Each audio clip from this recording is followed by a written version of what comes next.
ഞാൻ വളരെ പെട്ടെന്ന് എത്താം. ഷബീറിലേക്ക് തന്നെ പോകേണ്ടിയിരിക്കുന്നു. ഷബീർ, ഇപ്പോൾ ലഭിക്കുന്ന വിവരങ്ങൾ അനുസരിച്ച് ഒരു ശരീരാവശിഷ്ടം ആ ഭാഗത്തുണ്ട് എന്ന് വിവരമാണ് മനസ്സിലാക്കാൻ സാധിക്കുന്നത്. അങ്ങനെയാണോ?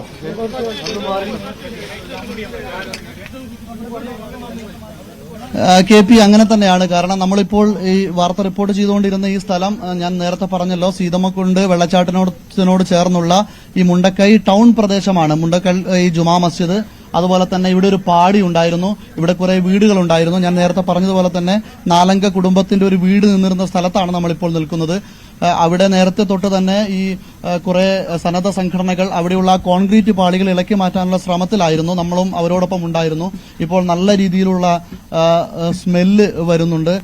ആ ഒരു സ്മെല്ല് സ്വാഭാവികമായും ഒരുപക്ഷെ എന്തോ മനുഷ്യനാകാം, അല്ലെങ്കിൽ മറ്റെന്തെങ്കിലും ആകാം. അത് ജീവനോടെ അല്ലാതെ ഈ മണ്ണിനടിയിലുണ്ട് എന്നുള്ള ഒരു സൂചനകളാണ്. ഇപ്പോൾ അല്പസമയത്തിനകം ഇങ്ങോട്ടേക്ക് ഹിറ്റാച്ചി എത്തിച്ചേരും.